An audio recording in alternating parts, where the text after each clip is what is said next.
بیا هم د افغان امریکن ریپورټر چینل ته تاسو ښه راغلاست.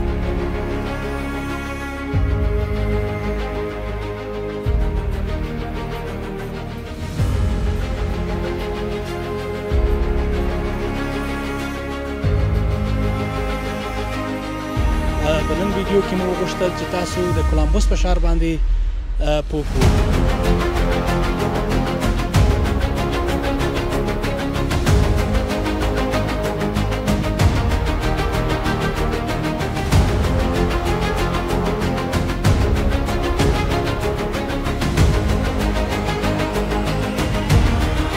شخصا هم مې خوښ دی هم مې نه دی، نو علتونه لري مختلف. خوښ مې په دې و چې ما علت درته وویلی چې په اول ځل راځئ نو که یو څوک نوی راځي او غواړي چې سټل شي او بیا راتلونکي کې پلان ولري چې بل چېرته نور شي یا لاړ شي، نو دا ځای ښه ځای دی.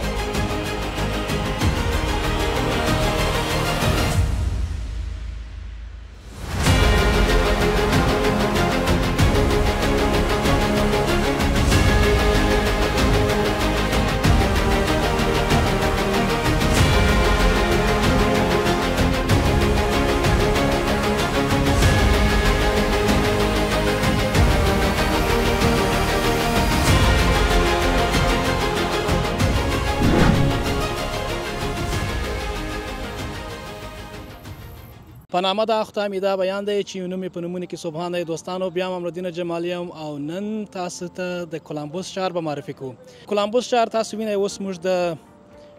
سیوتو سیند پر سر باندې ولاړ یو. دلته یو پل دی په نامه د ډبلن برج او دا سیوتو سیند چې دی ډېر یو مهم رول لري د کولمبوس د ښار په اسټابلش کولو کې. په 1909 کال کې فرانکلنټن ښار و دلته چې په هغه وخت کې د فرانکلنټن خلک ولاړل د اوهایو اسټیټ ته ویل چې دغه پلازمینه راوړی دې منطقې ته، چې په هغه وخت کې دا ځای په نامه د کولمبوس نه یادېده. خو مګر دوی دا غوښتنه وکړل چې پلازمینه دلته راولي او په اول کې د اسټیټ خلکو ونه منل او ویل چې ځان سره خاص دلیلونه درلودل. خو مګر د فرانکلنټن خلک ولاړل دوی ته دوباره ویل چې موږ د دغه سیند په غاړه چې دا ټوله مځکې دي، بعضې مځکې چې دي دا به موږ اسټیټ ته ورکړو چې د اسټیټ په اقتصاد کې مرسته وکړي، پرمختګ وکړي او وده وکړي. او دغه دلیل و چې دوی ومنله. په 1812 کال کې کولمبس اسټابلش شو او د 1814 کال کې بیا دوی پلازمینه راوړل کولمبوس ته. کولمبوس دوستانو یو خاص ویژګي لري، هغه دا دی چې په سنټرال اوهایو کې دی، میډ ویسټ، او دا ټولو ښارونو ته ډېر په اسانۍ تاسو کولی شئ چې ولاړ شئ، لکه سنسناتي، کلیولند، دیتون او داسې نور د اوهایو ښارونه چې دي، او دا سنټرال اوهایو باندې مسمى او مشهوره دی. نن ستاسو دپاره نن زه یو میلمه لرم، امین صاحب، عبدالباسط امین صاحب، چې دلته د څه موده ژوند کړی دی. نن به موږ سره کومک وکړي چې د کولمبوس په اړه یو څه معلومات راټول کړو، د کولمبوس افغانانو د ژوند په اثر باندې خبرې دلته وکړو چې افغانان دلته څومره شته، د افغانانو ژوند دلته څنګه دی او دلته د ژوند شرایط څنګه دي. تاسو ته ښه راغلاست امین صاحب. مننه جمالي صاحب، ژوندی اوسئ. تاسو ته ګرانو لیدونکو ته سلامونه او نیکې هیلې وړاندې کوم. مننه چې زه مو هغه په حساب د دې برخې د دې برنامې برخه وګرځولم او انشاءالله چې له دوستانو سره معلومات شریک کړو. ډېره مننه. کولمبوس څخه خوشحاله یې که نه یې؟ دلته چون خبره تاسو د افغانانو وکړه، نو زما په نظر د افغانانو لپاره اولنی ځای ښه کېدلی شي دا کولمبس، چې مثال اول ځل چې کله څوک راځي نو امریکا کې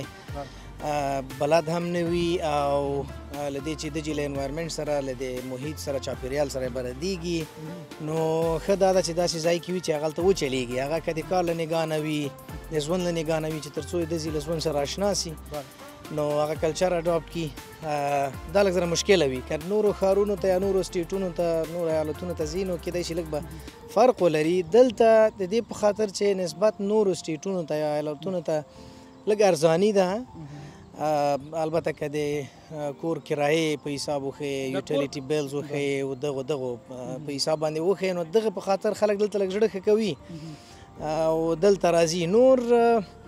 که د ما په دغه وښیې، ما شخصا هم مې خوښ دی هم مې نه دی خوښ نو علتونه لري مختلف خوښ مې په دې و چې ما علت درته وویلی چې په اول ځل راځې نو که یو څوک نوی راځي او غواړي چې ریسیټل سي دلته او بیا راتلونکي کې خپل پلان ولري چې بل چېرته موو سي یا لاړ سي نو دا ځای ښه ځای ده دلته کولی شي چې اول په هغه سیسټم باندې پوه سي په پښو ودرېږي ځکه نه دومره بیلونه ډېر ورپسې وي نه ورپسې دومره کرایې وي نه خرچه وي دومره یعنې هغه خپل ژوند ښه نورمال اول نه مخې ته به وولی سي بیا له هغه نه وروسته تصمیم نیوی شي چې چېرته لاړ سي کوم ځای زما لپاره ښه ده د هغه د ویژن په اساس باندې میشن په اساس باندې چې د څه شی هدف لري بیا کولی شي چې مختلف سټیټونه انتخاب کړي ډېر یو مهمه نقطې ته امین صاحب اشاره وکړه هغه دا ده چې د هر افغان لپاره خپل اولویتونه دي خپل خاص اهداف دي چې مثلا د هغه اهداف په اساس باندې دوی ځان ته یو ځای ټاکي خو امین صاحب وویل چې دا ځای د هغه افغانانو لپاره چې غواړي یو داسې سلو پیس او آرامه ژوند ولري او د کرایې او مصارف په مقابل کې مثلا دوی غواړي چې ارزانه ورته تمام سي نو دا ځای یو ښه ځای ورته کېدلی سي خو امین صاحب دا راته ووایه چې مثلا په هغه ځایونو کې چې افغانان ډېر اوسېږي په هغه ځای کې مثلا د یو کور چې 2 بیدرومه ولري د هغه کرایه څومره ده او د یوټیلیټي سره مننه جمالي چې اول خو دغه د سلو پیسټ مخکې خبر وکړه چې دغه مې له یاده ونه وځي رښتیا هم دلته ژوند دغه یو بخش رانه پاتې شو چې دی باید یادوري وکړم ژوند لږ ذره سلو پیسټ دی یعنې سلو روان وي نسبت نورو سټیټونو ته ځکه که ته زه به یو کمپیریزن یا په حساب هغه مقایسه له ځینو نورو ایالتونو سره وکړم چې که چېرته ته غواړې مثلا که چېرته مرکزي طرف ته ځې نو هلته که ته په 5 کلو کې یو ځي ته رسېږې په اوهایو کې ته په 10 کلو کې هغه ځي ته رسېدلی سي چون ژوند لږ سلو روان دی همدغه په خاطر چې لږ ذره خلک ارامه ساتلي دي دومره ډیولپ نه دی خو البته دا ویل کېږي چې راتلونکي 10 کلونه به د اوهایو لپاره لږ ذره د اقتصادي پلوه ښه کلونه وي خو خبر دا ده چې موږ دومره افغانان خو متاسفانه دومره به وخت کله ولري چې دومره 10 کاله ویټ وکړي خو البته هغه ما وویلې که نه چې هدف پورې فرق کوي که څوک اوږد هدف لري بیا کولی سي نو دا بهترینه موقع ده ورته د بزنس لپاره د هر طرفه او بل راغلو د کورونو چې 2 بیډرومه چې اکثرا افغانان اکثره فامیلونه چې راځي هم نو چون 2 بیډرومه ورته په کار وي په دې کې دغه ایوریج کرایه ده 1400 نه نیولې تر 14,500 پورې بیا یوټیلیټي بلز چې دی چې ایوریج چې کوم د منتلی ده $1.5 راځي پکې نو له دې سره ټوټلی برابریږي تقریبا د میاشتې دوی خرچه چې د ګاز بیل وښیي او که د برق بیل وښیي او له کرایې سره تقریبا 15,500 روپۍ یعنې ځکه ډېره ارامه ده همدغه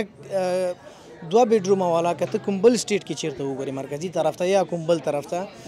نو دا ډېر قیمته تمامېږي 2,000-2,500 پورې دومره کرایه وي نو د همدغه له وجې دلته هغه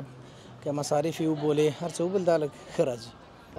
مننه دوستانو یو بل شی چې شاید تاسو ته هغه مهمه وي په ایجوکیشن برخه کې یا تحصیلاتو برخه کې دوستانو په کولمبوس کې نږدې 50 تنې یونیورسټیز پوهنتونونه او کالجونه دي چې په هغه کې او اس یو چې دی یا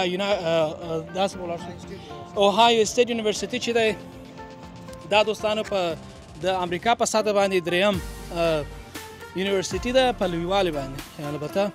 چې ډېر پکې مختلفه رشتې شته او هغه دوستان چې د تحصیلاتو باره کې د تحصیلاتو برخه کې غواړي چې دلته راسي حتما به دا یو ښه انتخاب ورته وي او د هغه په څنګ کې نوره دوستانو نوره کالجونه دي لکه خپله کولمبس کمیونټي کالج دی چې هغه هم ډېر یو ښه کالج دی او د درس په برخه کې دلته اوس مثلا خپل او اس یو چې یاد کړو د سټیټ یونیورسټي دا باوجود دی چې مثلا ډېر لوی دی او ډېر مشهوره ځای دی خو بیا هم فیس ډېر لوړ نه دی اوس مثلا تاسو نورو ښارو کې ګورئ هغه مشهوره پوهنتونونه چې هلته دي د هغه فیس ډېر لوړ دی خو مګر دلته که څوک غواړي راسي درس ووایي او بخصوص هغه افغانان یا موږ پښتانه وروڼه چې د افغان بهر ژوند کې غواړي چې دلته په تحصیلي ویزې باندې راسي او درس ووایي دا ځای یو ډېر ښه انتخاب دی په دې خاطر چې لکه ما تاسو ته چې ویلی او اس یو دلته دایورس پاپولیشن لري او دایورس سټوډنټ پاپولیشن لري لکه مختلفو ځایونو د انډیا څخه دلته سټوډنټ راځي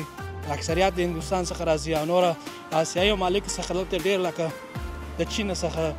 او داسې نوره تایلند او نورو ځایو څخه دلته سټوډنټ ډېر دي نو امین صاحب دا راته ووایه چې دلته بیګست امپلویرز چې دي هغه د کار شرکتونه دلته دي هغه کوم دي او څنګه دی د کار زمینه په کولمبوس کې؟ مننه جمالي صاحب، دلته مختلف دي خو د بیګسټ امپلایز چې کوم پکې راځي امازون دی، هننګټن بینکس دي او پسې دغه نیشن واید هاسپټلز دي چې نیشن واید چلډرن هاسپټل دا پکې مشهوره دي. نو همدغسې نورې کمپنیانې لکه بات اینډ باډي ورکس لکه بی بی ډبلیو ورته وایي او همداسې جی پی مورګن دی بالکل چیز بینک. نو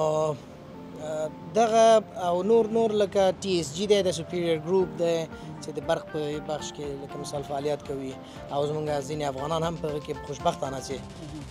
په کار مصروف دي. او نو د کار زمینه بالخصوص د افغانانو لپاره چون د موږ بحث په افغانانو دی دا لږ ذره مشکله ده دا ده چې افغانانو خو د ژبې مشکل ده او دوی هیڅکله هم ځکه موږ تاسو ټولو ته معلومه ده چې هیڅکله یې هم دا ایکسپیکټیشن نه کوي یا دا دغه نه و په خیال کې هم نه راتله چې داسې به یو دمي په ډېره کچه افغانان یو دم مهاجر کېږي او بیا به امریکا ته او نور ملکونو ته ځي. نو معلومداره خبره ده چې کله ځي دا به لینګویج بیریر سره مخامخ کېږي. نو دلته همدغه یو همدا مشکل ده، ګرچې غیر له هغه افغانان ښه استعداد لري، ډېر با استعداده دي، که د کار له وجې هم وښیي ښه کار هم کوي. خو چون اکثرو ځایو کې چې که د پروفیشنل کیریرز دغه نه کې وښیي نو په دې کې لږ ذره مشکله ده چې افغانانو ته دغسې بالخصوص هغو ته چې ما لکه مخکې وویل چې د ژبې له مشکل سره مخامخ. نو بغیر له هغه د موږ اکثره افغانان بیا په نورو سټورونو کې او ویر هاوزونو کې دیو کې کار کوي چې مطلب ګرچې هغه د کرایو د مصارفو په حساب باندې دلته هماغه ویجز هم ورته ورکول کېږي، د معاش هم ورته ورکول کېږي، خو ښه دي د مطلب کار شته. البته د پروفیشنل دغه نه متاسفانه ووایم چې دغومره جاب مارکیټ نشته چې دغه کې لږ ضعیفه ده. ډېری افغانان حتی چې هغه که ډېر لوړ تحصیلات هم ولري، لوړ زده کړې هم ولري او په هغې د ژبې مشکل هم ونه لري نو ډېر په مشکله سره کولی شي چې ځان ته کومه داسې د خپل د حیثیت مطابق په حساب چې وایي هغه وظیفه پیدا کړي د رشتې په اساس باندې. نو دا ورته لږ مشکله تمامېږي. دوستانو دغسې ځو د کولمبوس ډاون ټاون خواته، دا ځای چې موږ اوس فعلا پکې یو، دا ځای د ډبلن ساحه یادېږي چې په کولمبوس کې یو ډېر ښه ځای دی د اوسېدلو لپاره. او که یو څوک غواړي وپوهېږي چې نور ځایونه حتما تاسو ته معرفي کوي چې کم ځایونه دي په کولمبوس کې د اوسېدلو لپاره، خو مګر دا ډبلن ساحه ده اوس چې فعلا موږ یو او دا ډېر ښه ځای دی. نو داسې زو خاصترینو ځایونو راځي. صحیح ده. اوس داسې دوستانو زو مخ پر ډاون ټاون باندې هلته بس بیا تاسو وینو. مننه.